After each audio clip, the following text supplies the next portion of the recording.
X 1017 rapper Lil Wop disses Gucci following bisexual revelations. What? Says I'm bisexual. I like girls and guys. It's we. Okay.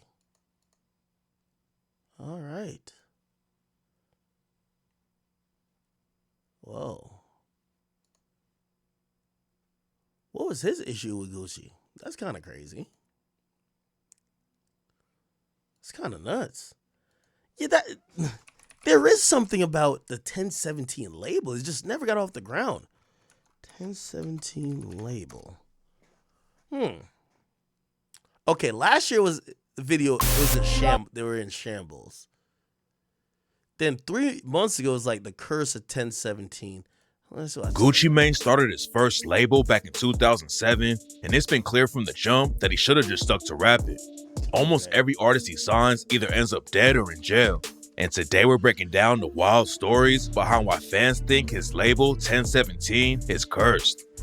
The biggest reason everyone's talking about the 1017 curse lately is because of Enchanting's tragic death from an overdose. Oh, I forgot Enchanting was signed here too. She was a 26-year-old artist who signed with Gucci Mane back in 2020. But after dropping some music on his 1017 label, Enchanting went independent in 2022. Apparently, Enchanting had been fighting drug addiction for a while, and a few days before she passed away, she went to her friend's house to try to kick the addiction. Unfortunately, it didn't work out though, and on June 10th, Enchanting was rushed to the hospital because she had a heart attack caused by a drug overdose.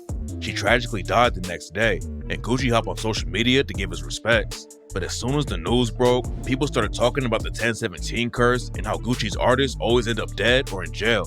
Gucci's wife Keisha Kayor jumped in to defend him, but there's a good reason why fans think something is wrong with Gucci's label. Back in 2007, Gucci started his first label, so Icy Entertainment.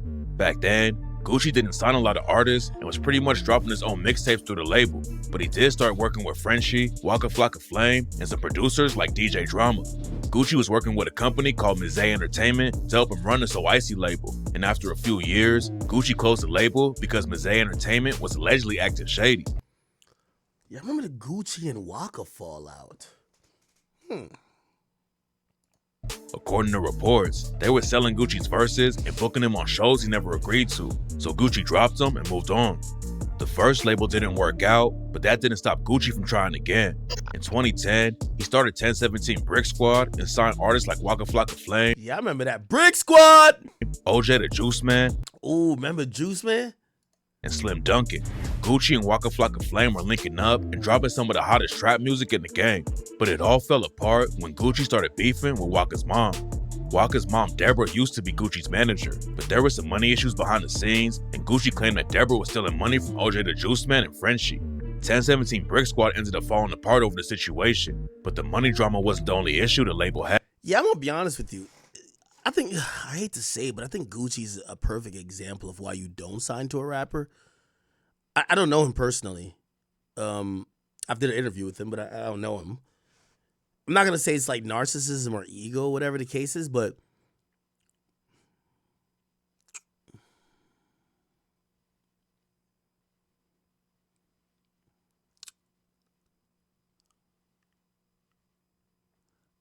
I'm only being quiet because I'm thinking of my story.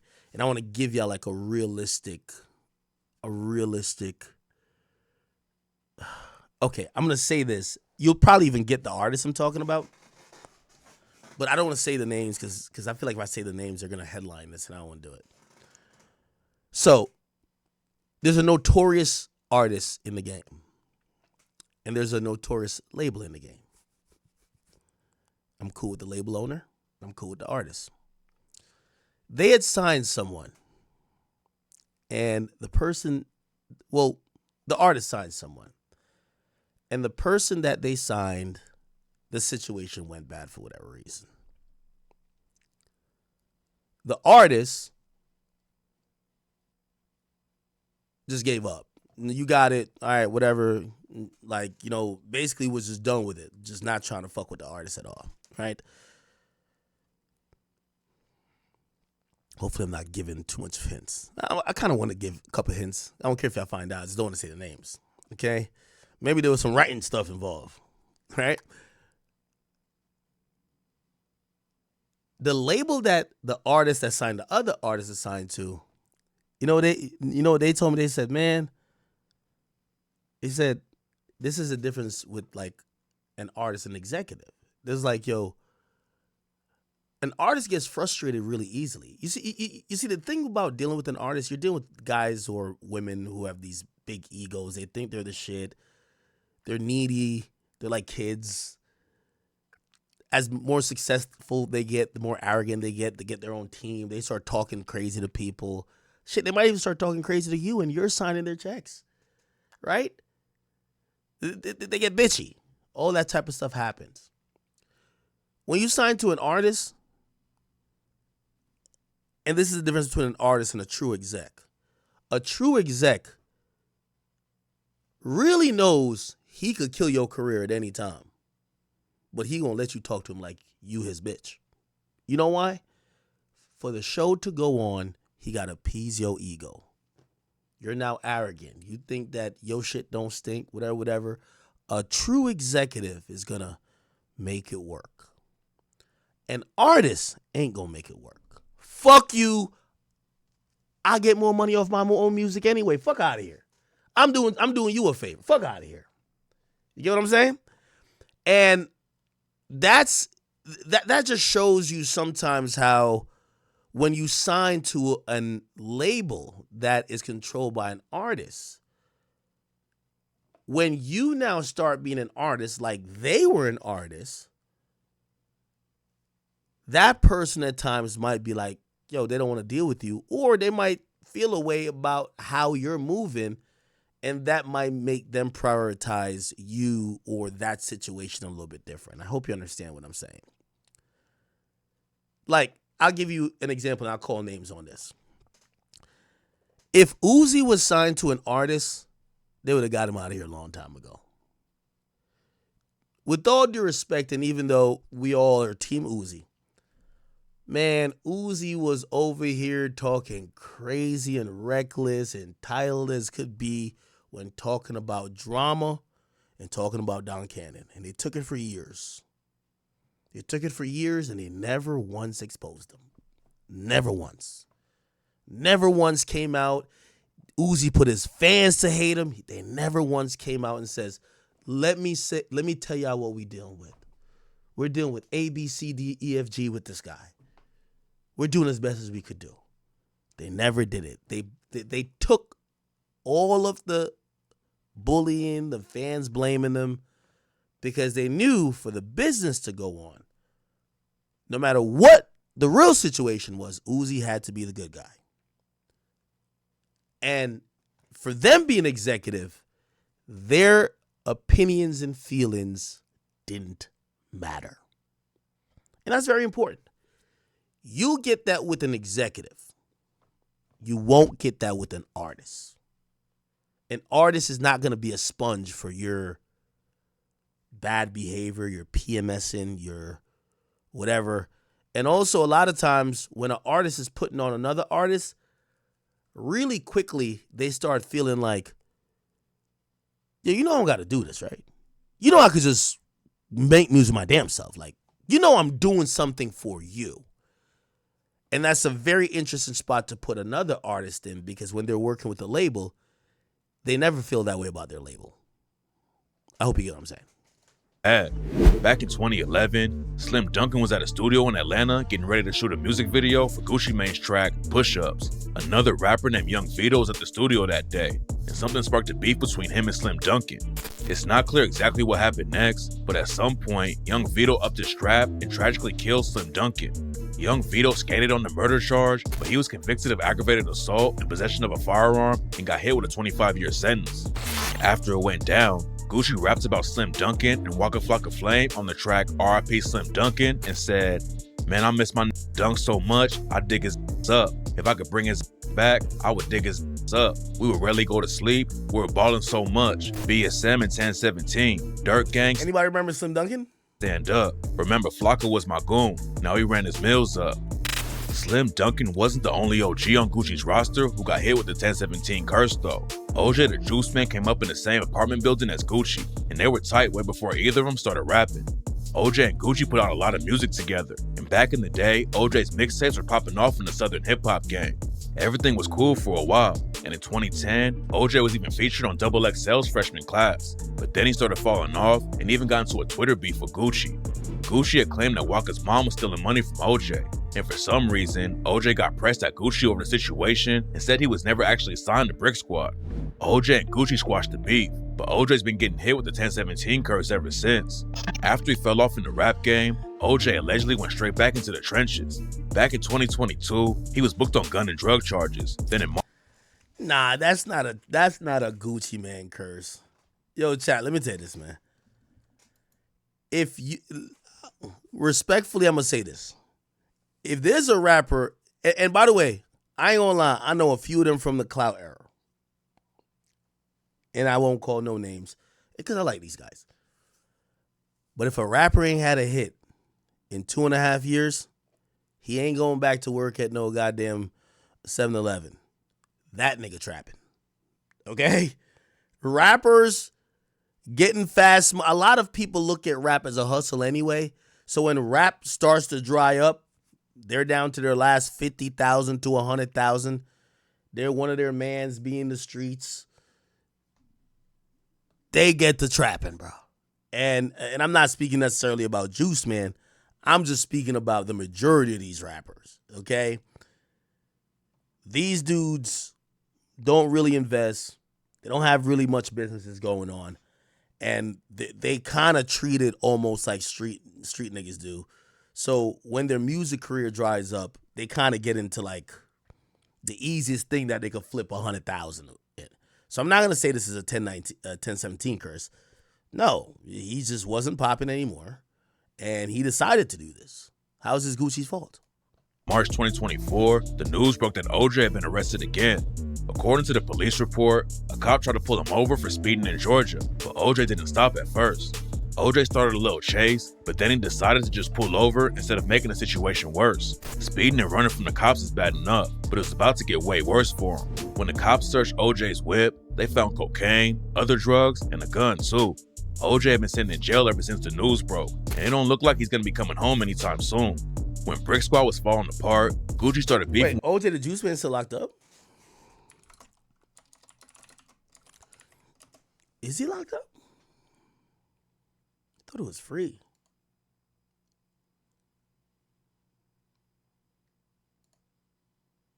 Oh, it's 3 hours ago.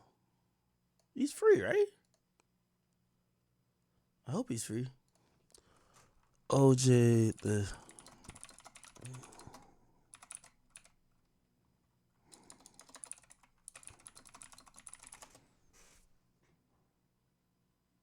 Oh, he was arrested recently. Oh, damn. With his artist Frenchie too. Frenchie is Waka Flocka's cousin, so Frenchie definitely wasn't gonna switch up on Flocka and keep rocking with Gucci Mane. Frenchie even dropped a diss track aimed at Gucci called Sometimes and rapped, "We built this company together, now you bugging out.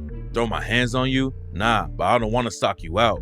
Yeah, you got me screaming out, you don't want me to have what I have, cause in my eyes, you a Gucci is the reason Frenchie even had a career, but Frenchie said that Gucci didn't want anyone in the team to win. So if we switch from So Icy to go to Brick Squad, and you doing like you don't want an artist to get bigger than you. That's what it is with Gucci Mane. If you notice that. They ended up squashing the beef, and Gucci even supported Frenchie when he started his own label, but the 1017 curse hit Frenchie hard.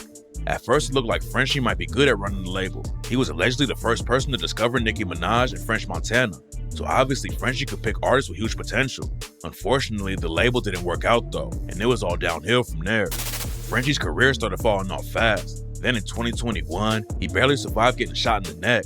Luckily, he made it out of the situation alive, but in 2023, he got wrapped up in another wild situation. Frenchie and a bunch of other dudes broke into a family's home because they thought there was $100K worth of weed stashed there. They raided the place and even pistol whipped an autistic teenager who lived there. Wow. That's crazy. But it turns out there wasn't even any weed in the crib. Frenchie was allegedly in the house when it went down and drove the getaway car too.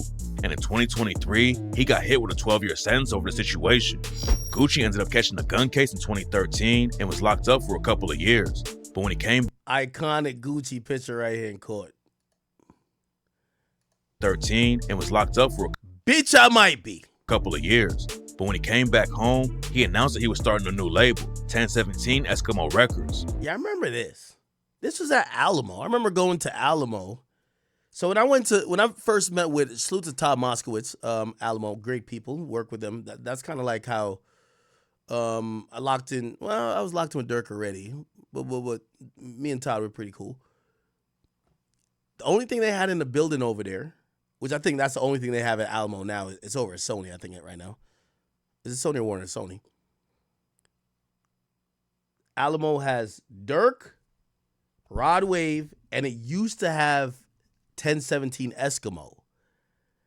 And that was supposed to be whoever Gucci was bringing. But I don't know if Gucci's taking these deals just to get the upfront check. You know, when you sign these ventures, let me tell you how this works, right? I'll give you because I still have a label. It's called the Academy Records, right? And when you have a record label like that, let me tell you how it works. It's a joint venture with you and another label, right? Mine was with 10K, or it still is with 10K. They give you an advance, right? And then they give you an amount, or at least for me, they gave me an amount to run the label per quarter, which means you could hire a staff, you could go get an office if you need to, do whatever you got to do, pay for studio time, but it's like an overhead, which is hire some people, go get an office, blah, blah, blah, blah. I think they were giving me like, I don't even need to tell you the numbers, but you also get like a bigger advance up front, which is there. And then what's in the deal is, hey, you need to give us this amount of projects per year.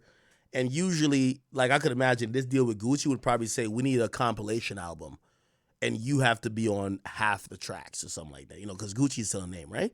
So and remember, I forgot when Gucci got out of jail. So like Gucci's piping hot still, right? So it'd be like, hey, listen, here's your label, 1017 Eskimo. We're going to give you this amount of money up front. We're going to give you this per quarter to run the label. So you could go get an office, go get this, whatever. By the way, again, all glorified loans, right? All glorified loans. And you have to deliver to us, I don't know, maybe 4 albums a year from whatever artist you sign, and 1 compilation album, which is a label album, which you'll be on half the tracks. And the thinking there is going to be, well, if Gucci's on half the tracks, we could at least definitely market that. And then we're going to hope that, since this is his label, he could at least find one person that is at least decently marketed, right? I forgot who he signed to this, but they're about to tell us. Gucci signed artists like Rollo, Asian Doll, Oh, and okay. Hoodrich Pablo So then he signed Rollo and okay, for a couple of years. But when he came back home, he announced that he was starting a new label, 1017 Eskimo Records. Gucci signed artists like Rollo, Asian Doll, and Hoodrich Pablo Juan. And at first it looked like he had everything figured out. Rollo was the first one to sign on the new label. Rollo linked up with Gucci in the club, and Gucci wanted to know if Rollo had to deal with anybody. I was in a club with my partner named P at QC, and Gucci, it was actually a Gucci party, and Gucci had done seen me. He broke his neck. He was like, oh, that Rollo. I gave him doubt, gave him some love. He told me I was a big fan of me, and he wanted to work with me, man, and he wanted to know was I signed to anybody. Rollo had been hanging around Birdman, Young Thug, and a bunch of other rappers who had labels, but nobody had signed him yet. So the next day, Gucci brought Rollo to the studio with him and gave him a verse for free. And when Gucci set up 1017 Eskimo Records, Rollo was the first dude he called. Linking up with Gucci should have been a huge win for Rollo, but instead of focusing on the rap game, Rollo kept both feet in the trenches and ended up getting caught with almost 1,000 pounds of weed on a private jet. The cops took Rollo's properties, jewelry, and pretty much everything else from him. Getting caught still didn't slow. Now, I guess this is my only criticism. I guess if I got to lay some criticism at Gucci's feet, because some people would say, well, if your label's cursed, what that got to do with the artist, right? It feels like Gucci was just signing street niggas and then hoping that they would turn to artists. A lot of great CEOs damn near force their artists to get out of the streets. Got to force them, right?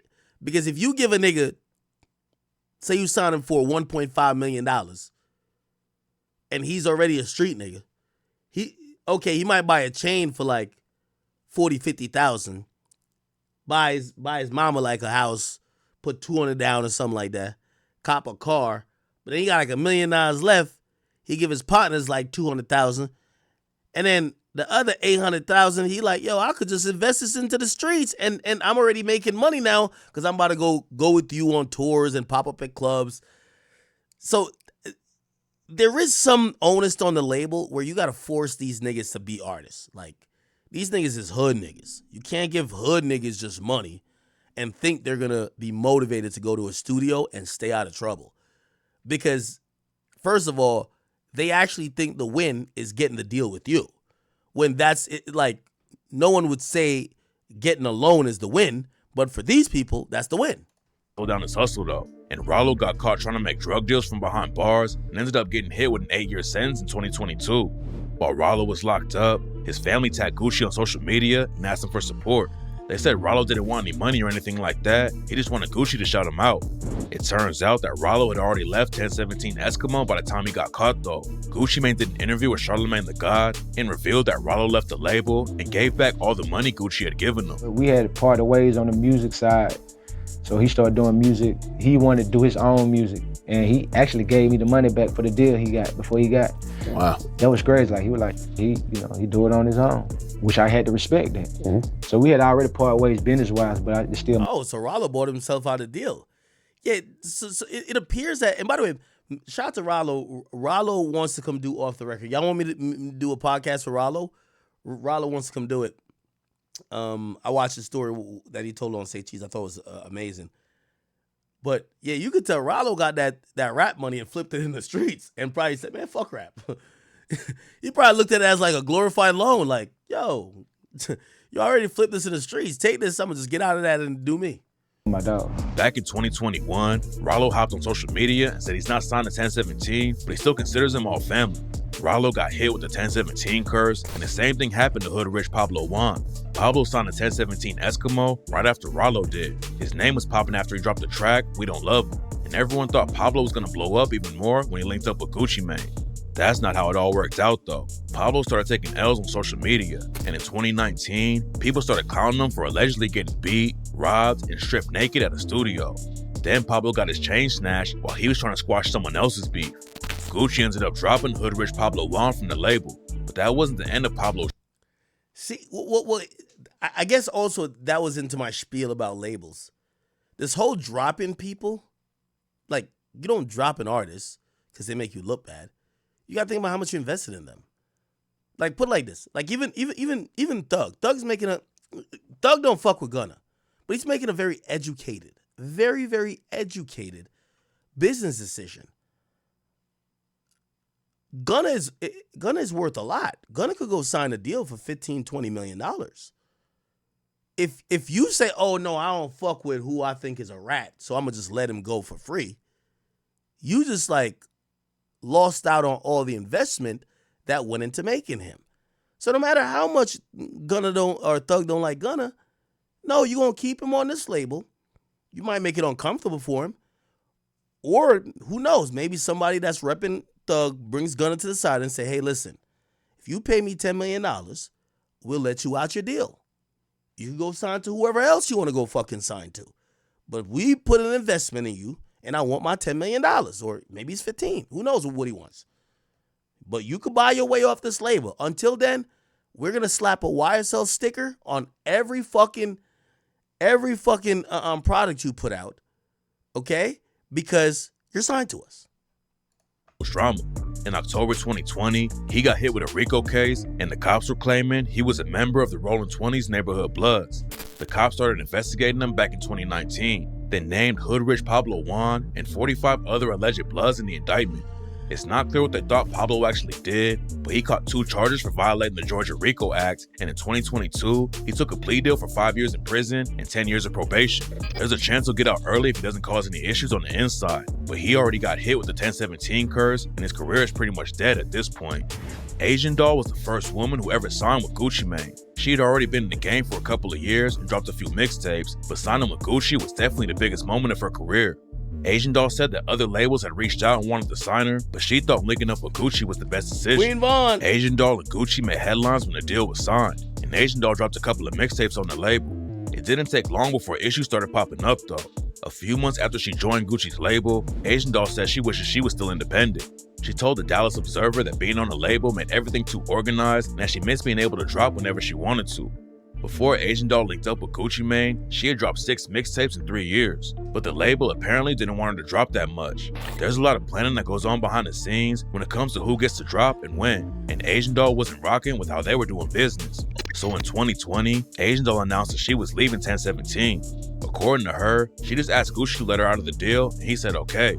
It was clear that there wasn't any bad blood, but that didn't stop Asian Doll from getting hit with the 1017 curse. Right after Asian Doll left the label, she got picked up on drug charges in Georgia and had to spend a few days in jail. Ain't got nothing to do with Gucci, man.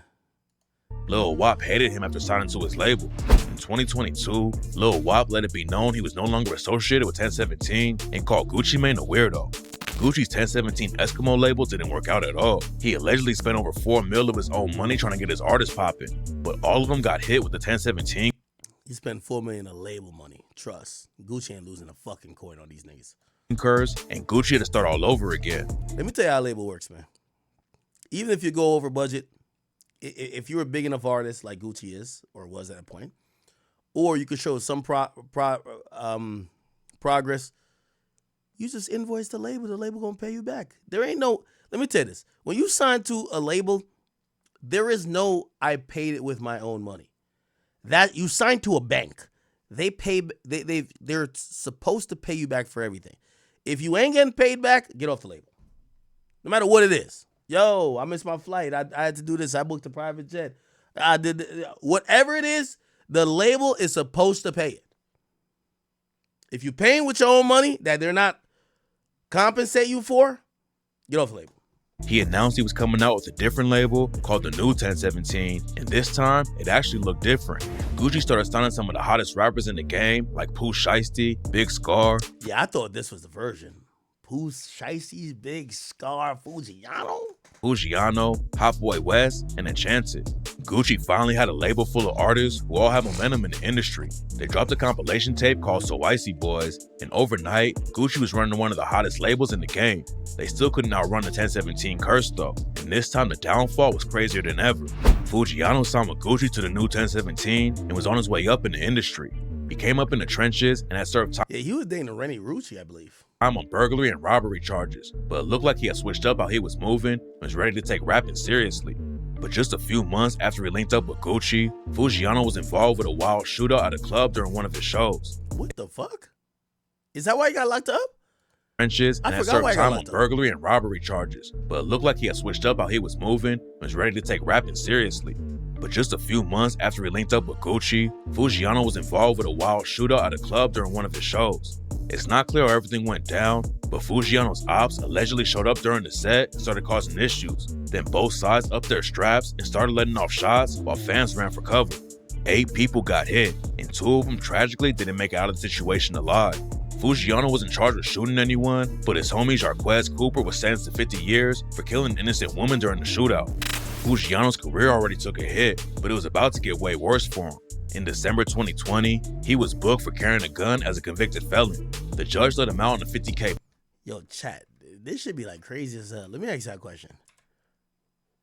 What happens to this guy? He's just does life in jail and everything's cool? So I'm guessing he's like part of the entourage for Foogiano. Like he just killed somebody and I wonder what he thinks. Like, nigga, you just crashed out. Like your life is over with and other niggas is free? Foogiano's career already took a hit, but it was about to get way worse for him. In December 2020, he was booked for carrying a gun as a convicted felon. The judge let him out on a $50K bond, but Foogiano burned off his ankle monitor and did the race like Take K. He didn't last long on the run though, and a few months later, he got caught by the feds. Now Foogiano is serving 5 years in prison, but he's not the only New 1017 rapper who got locked up. Pooh Shiesty hopped in the booth and started blowing up from the jump. He was running up crazy numbers with Pooh Shiesty's a real star. tracks like Hell Night, Chopper Talk, and Day One. Gucci Mane saw the potential and signed Shiesty in 2020, and that's when everything really took off for him. Gucci and Shiesty linked up in the studio for the track Still Remember. Then Shiesty kept up the momentum by working with superstars like Lil Baby and Lil Durk. Pooh Shiesty could have taken over the whole game, but then he fumbled the bag and got caught up in some wild legal situations. He was booked in 2020 for a crazy robbery and shooting in Florida. Shiesty and his homies pulled up to a hotel parking lot to buy drugs and sneakers from two dudes, but then Shiesty pulled out a Draco and shot one of them. Yeah, I remember that. The Pooh Shiesty really pulled up in a lime green McLaren and pulled out a gun and shot somebody. Crazy robbery and shooting in Florida. Shiesty and his homies pulled up to a hotel parking lot to buy drugs and sneakers from two dudes, but then Shiesty Which one was Shiesty? pulled out a Draco and shot one of them. Shiesty had plenty of money to buy whatever drugs and shoes he wanted, but for some reason, he decided to rob the dudes instead. And what makes the situation even crazier is that it went down right across the street from a police station. Shiesty bonded out for the robbery. Real nigga. Then a few months later, he was arrested again for allegedly upping his strap at a strip club and hitting a security guard. Shiesty skated on the strip club Real nigga. shooting because the witness took his statement back, but Shiesty didn't get so lucky over the other situation.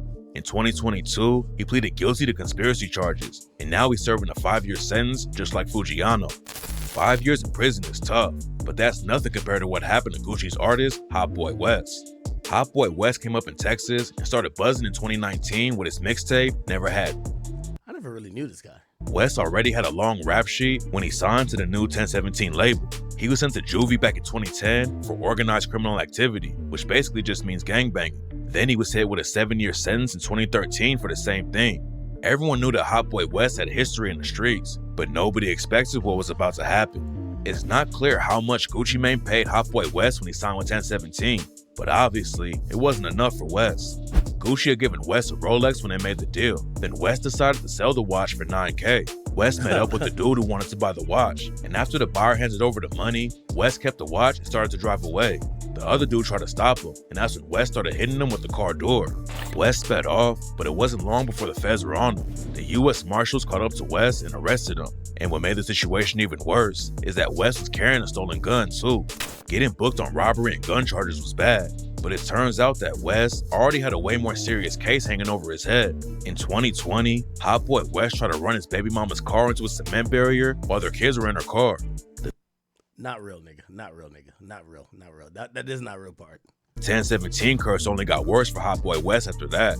He ended up pleading guilty to 2 counts of assault, family violence, assault with a deadly weapon, robbery, and a bunch of other things. And the judge sentenced Hotboy Wes to 15 years in prison. God damn.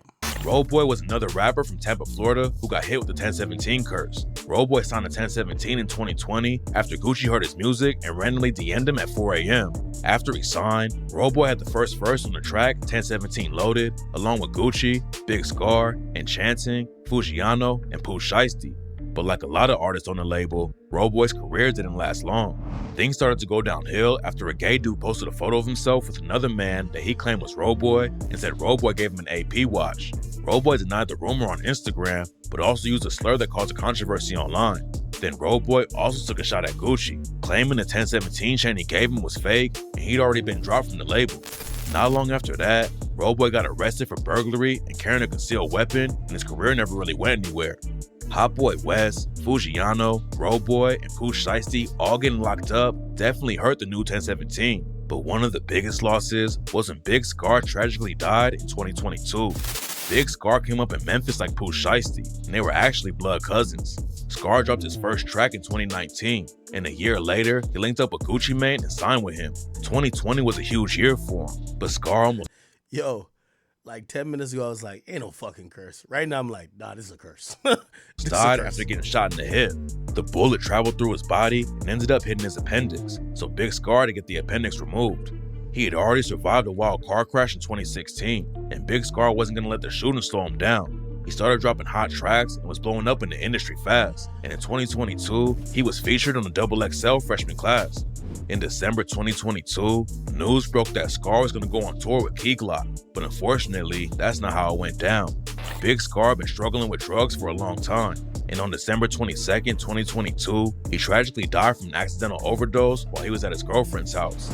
Signing rappers from Memphis looked like a good idea for Gucci. There's a lot of great artists in the city, but all of the dudes who signed to Gucci have been hit with the 1017 curse, and this next Memphis rapper from 1017 got wrapped up in a crazy murder case right before his career popped off. Mac Critter was one of the hardest working rappers in Memphis in 2020, but right now, nobody knows what really happened. When the cops found Kato 2 times and arrested him, round. But right after he signed the contract, Kato got booked for allegedly shooting his own brother at a Lil Baby concert. In September 2023, Lil Baby was doing a show at the FedEx Forum in Memphis. It's not clear what actually went down, but after Lil Baby took the stage, somebody started letting off shots and the show got cut short. The dude who got hit was a rapper named CEO Jizzle.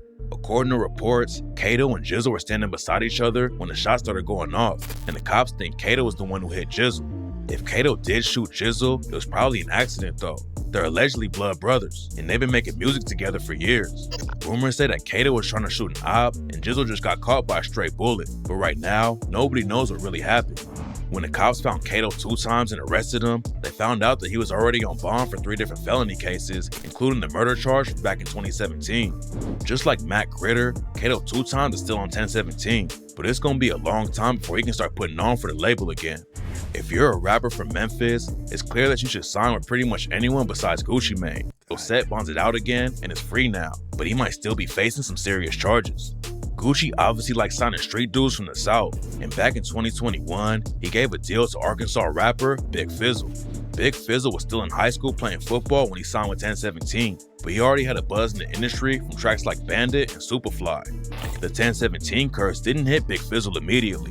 For a couple of years, he was staying out of trouble and racking up huge numbers. He had features from dudes like Quavo, and Big Fizzle even had a track on the Fast and Furious soundtrack. But it seems like when you sign to Gucci Mane, it's only a matter of time before something bad happens. And in 2024, Big Fizzle got arrested for gun and drug charges. It's not clear if he'll have to do any jail time over the situation. Hell nah. Hell no. But that's because he didn't know who actually asked him about the 1017 curse. Are you worried at all about the alleged 1017 curse? No, I be hearing about this. I ain't worried about that. You don't buy it? Hell nah. Hell no. But that's because he didn't know what was about to happen to him. Lil Rye started beefing with NBA Youngboy because he thought Youngboy dissed him and called him a rookie. Youngboy had been locked up on house arrest in Utah for a while, and Lil Rye sent shots at him on the track I Don't Respond and raps, I don't stay too far from Utah. Take a trip to see the view, ha. Who, why, you, die, who, bye, woo. My brother claim he die, move. Ain't believe him till I see him draw blood. When you hit in your head, that blood rush out just like a flood. Lil Rye and NBA Youngboy started going back and forth. Then some goons caught up to Rye while he was at a mall in Atlanta and robbed him on camera. Youngboy clowned him over the situation, and rumors started flying that the NBA crew were the ones who jumped Lil Rye, but it turns out that it was actually some 4L affiliates who robbed him. After it went down, the 4L dudes banned Lil Rye from Atlanta and said he better get out of the city. All we didn't take your chain cause you ran to the police, 12 ass. Screaming with your goof ass. Yeah. Yeah, we back with them. Get the fuck out the city. You know why we didn't take your chain? Police ass, tap in. But Rye clapped back and told him to drop their location. The whole situation was a bad look for Rye though. He was able to keep his 1017 chain, but that didn't stop people from clowning him all over social media. Lil Rye was talking tough online after it went down, but the video of him getting robbed like that is probably gonna follow him for the rest of his career. Even though he never officially signed to Gucci, Coach the Ghost is another rapper who got hit by the 1017 curse. Coach the Ghost is a rapper from Brooklyn who's affiliated with a set of the GDs that are known to be for Crip rappers like Pop Smoke and Fabio Foreign. Coach the Ghost blew up with a song called Hit List, where he dissed Pop Smoke right after Pop had just died. Gucci heard the song and asked fans on Instagram to help him find Coach so he could sign him to the new 1017. Soon after, Coach the Ghost posted photos of himself rocking a 1017 chain, and everyone thought he signed to the label, but when the So Icy Gang compilation dropped with all the new artists on the label, Coach the Ghost wasn't on it, sparking rumors that he was already dropped. Coach the Ghost later revealed that Gucci helped him get a deal directly with Atlantic, the label that owned 1017. Coach the Ghost was a Brooklyn drill rapper and didn't really fit the southern trap sound of 1017. Plus, Gucci probably didn't want to get in the middle of one of the biggest beefs going on in New York, especially after Coach the Ghost dissed Pop Smoke. Signing to Atlantic didn't really help Coach the Ghost's career or save him from the 1017 curse. Coach the Ghost never had another big hit after that, and in 2022, he ended up getting arrested for murder while he was on the run in Georgia. Coach the Ghost had already spent 6 years in prison for a shooting and was still on parole when he got locked up, so he probably won't be out anytime soon. It's wild how Gucci's artists keep getting locked up, jumped, and dying young. A lot of fans think the label is cursed, and even Gucci's wife Keisha Kayor asked him about why his artists keep going to jail. It's a question a lot of people have been asking, but Gucci's answer made a lot of sense. Well, you know what I'm saying, to be honest, you know, I was one of those type of artists. I was always going back and forth to jail. And I try to, you know what I'm saying, like, help those artists that I feel like, you know, I see a lot of myself in. You know what I'm saying? Right. So with that being said, you know, I try to ride it out with them through their little bumps or whatever they're going through. But I feel like if I'm not helping them, who else gonna help them? Right. You know what I'm saying? Nobody says that part of the story. You know what I'm saying? Gucci knows what it's like to bounce back from that and come out on top, and he wants to help young artists who are headed in a bad direction. Almost all of Gucci's artists had crazy legal records before they ever linked up with him, but Gucci still gave him a chance to leave the streets behind and make it in the music industry. But even if you give some... Alright, man, Gucci. Hopefully Pooh Shiesty come home and really hold it down for 10-17, but shit, I understand why you dropped everybody, bro. I get it. I think him dropping everybody is a musical decision. You have, like, these days, you know, again, just how the music business is going, when you have a bunch of artists, especially you had, like, high promise for them and you could tell they ain't going nowhere, you're better off dropping them. Now, granted, you better be very sure that they're not going to go nowhere because they might. Lil Zay Osama, man. I'm not going to lie, bro. Dropping the switchy in the car in New York, I know he feels so dumb, bro. If he took 10, 20, 30 extra seconds and just looked back and picked the Glock up with the switchy on it, he would not be in this situation right now, bro. And it's so funny, bro, like how all the like hood rappers that lie about every single little thing. Oh, I don't do this, I don't do that, just to plead out that they did it. Like, bro, hey, you guys are gonna have to let me know how you guys think and feel about everything. It's your boy Big Act News. Free Lil Zay Osama. I'm guessing him and Big Act squash the beef. You know, I can't really diss him, so I'm not gonna go too hard on him. But yeah, I hope he changes his ways, comes out a better person, and I'm out.